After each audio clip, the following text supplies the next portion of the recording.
नमस्कार साहब, क्या होगा अगर मैं कहूँ कि आप जिस जगह से ये वीडियो देख रहे हैं, वो जगह अचानक से ब्लास्ट हो। आपका घर भी दब सकता है, आप भी दब सकते हो और आपकी लाश भी ढूँढकर नहीं। ऐसा मैं क्यों कह रहा हूँ, इसके लिए आप इन क्लिप्स सुनें।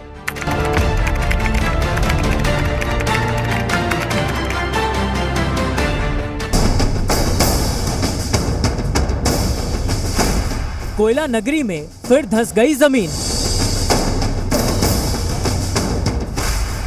एक साथ 3 महिलाएं हुई जमींदोज। बीसीसीएल क्षेत्र के रजवाड़ बस्ती में महज चंद सेकंड में एक घर जमींदोज हो गया। गनीमत रही कि हादसे के वक्त समय रहते परिवार घर से बाहर आ गया, नहीं तो बड़ी घटना हो सकती थी। खरिया के विश्वकर्मा प्रोजेक्ट इंडस्ट्री कोलियारी के पास शौच के लिए गई महिला जमींदोज हो गई। धनबाद के झरिया में जमीन धंसने से पूरे क्षेत्र में अफरा तफरी मच गई, जिसके बाद आसपास के लोगों की मदद से घर में रह रही महिलाओं और बच्चों को सुरक्षित बाहर निकाला गया।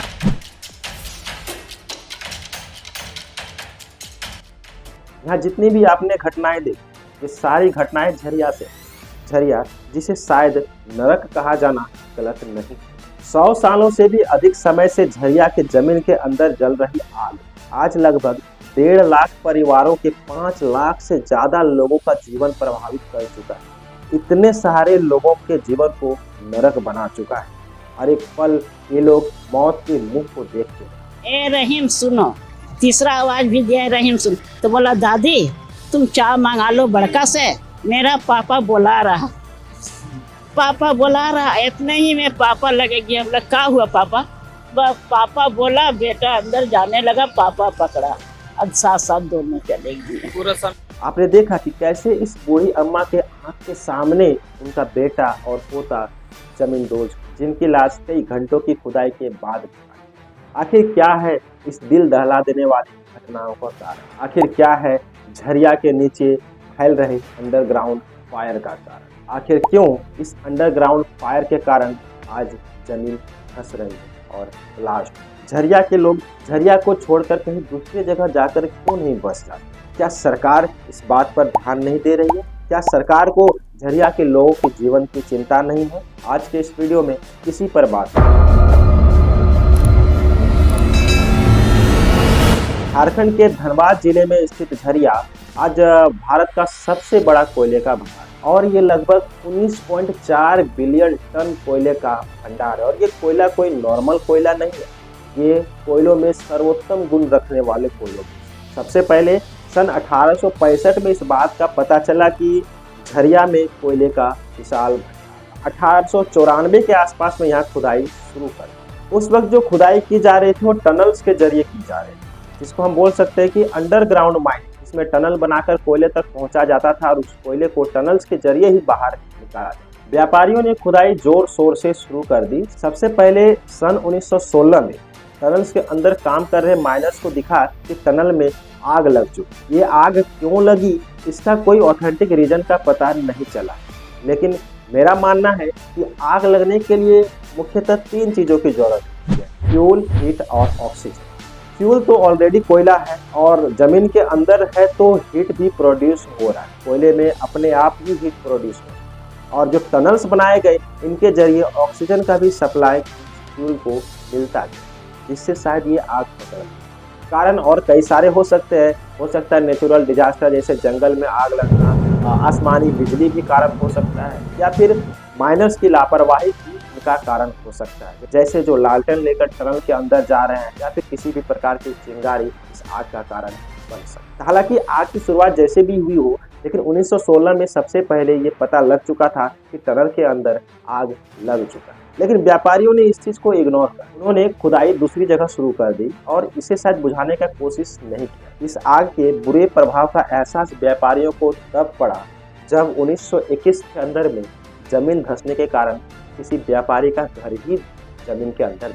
शायद अब इन्हें एहसास हो चुका था कि ये आग फ्यूचर में कितना बुरा प्रभाव डाल। सन 1922 में जांच कमेटी का गठन किया गया जो इस अंडरग्राउंड फायर का स्टडी करे।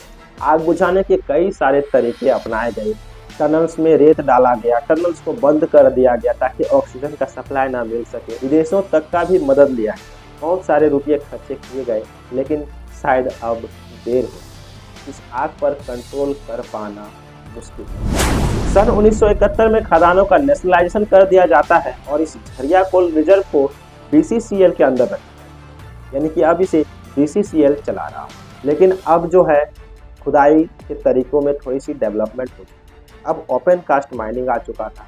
अब टनल्स के जगह पर खुदाई डायरेक्ट खुले तरीके से की जा रही है और शायद यही कारण है कि इन आगों को और भी ज़्यादा ऑक्सीजन का सप्लाई मिलने लगा और ये आग और ज़्यादा फैले। आज ये आग इतना ज़्यादा फैल चुका है, ये आग लगभग 40 मिलियन टन कोयले को खा चुका है।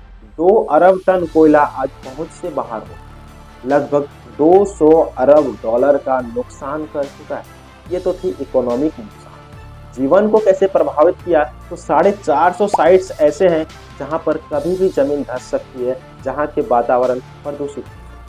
उनमें से 70 साइट्स तो रेड अलर्ट, जहां पर घटनाएं कभी भी किसी भी क्षण हो जाती। लेकिन बात यहाँ पर आती है कि इस जमीन के अंदर जल रही आग का जमीन से फटने, जमीन के धंसने या फिर इनका ब्लास्ट होने से क्या कनेक्शन। इस आग के कारण जो भी ईंधन जल रहा है वो धीरे धीरे राख में बदल रहा है, जिससे जमीन जो है खोखली होती जा रही है और ऊपरी सरफेस में अत्यधिक दबाव होने के कारण अचानक से जमीन धंस जा रहा है। लेकिन इन सब से परे जो मेन रीजन है वो है कि कोयले के जलने के कारण बहुत सारी गैसें प्रोड्यूस हुई, इसमें नाइट्रोजन, सल्फर के oxide, carbon monoxide, carbon dioxide. ज्यादातर ये गैसें जमीन के अंदर ट्रैप हो जा रही है। इसमें से कुछ गैसें जो बाहर निकल रही है ये पर्यावरण को प्रभावित कर रही है और जो गैसें अंदर ट्रैप हो जा रहा है वो अत्यधिक प्रेशर गिल्ट है। जमीन के अंदर बहुत ज़्यादा गैसीय प्रेशर हो जाने के कारण अचानक से जमीन ब्लास्ट हो जा रहा है। और ये घटनाएं शुरू में तो साल 2 साल में एक बार होती थी, लेकिन अब ये घटनाएं आम हो चुकी है और महीने 2 महीने। अब बात यहाँ आकर पहुँचती है कि जब इन लोगों को पता है कि यहाँ कभी भी जमीन धंस सकती है, कभी भी ब्लास्ट हो सकती है, इनके घरों में दरार पड़ चुके हैं जो कभी भी गिर सकते हैं, इनकी कभी भी मौत हो सकती है, तो फिर ये लोग उस जगह को छोड़कर दूसरी जगह पे जाके क्यों नहीं बस जाते। बहुत लोगों के मन में ये सवाल आएगा कि दूसरी जगह रहने के लिए उनकी कोई व्यवस्था नहीं की गई होगी या फिर उनका कोई दूसरी जगह पे जमीन नहीं होगी। बात सही है, लेकिन सरकार ने इसके लिए कदम उठाया। उन्होंने 80,000 लोगों को टारगेट बनाया कि स्थानांतरित किया जाए। झरिया पुनर्वास और विकास प्राधिकरण के द्वारा बेलगड़िया में बहुत सारे बिल्डिंग्स बनाए गए, बहुत सारे अपार्टमेंट बनाए गए, लेकिन सारे लोगों को स्थानांतरित नहीं किया जा सका। इसके पीछे का कारण है कि लोगों का कहना है कि अगर मैं इस इलाके को छोड़कर उस इलाके में चला जाऊं तो वहां हमें रोजगार कौन। देखिए, सिर्फ घर को छोड़कर दूसरे घर पे चले जाना सॉल्यूशन नहीं हो सकता। लोगों को जीने के लिए रोजगार, खाना, पानी, मेडिकल इत्यादि सुविधा की जरूरत है। बेलगड़िया में बिल्डिंग्स तो बना दिए गए, लेकिन वहां पर इन लोगों को रोजगार कौन दे। झरिया के ये लोग जो अपनी कमाई के लिए सिर्फ झरिया के खदानों पर निर्भर है, आज इन्हें अपनी रोजगार की चाहिए, होगी भी क्यों ना। अगर रोजगार नहीं तो इनका पेट कौन पाले। शायद यही कारण है ये लोग मौत को ही स्वीकार कर रखा है और उस जगह को। हालांकि सरकार को इन पर और अधिक ध्यान देना चाहिए और उन्हें ये सब सुविधाएं देना चाहिए।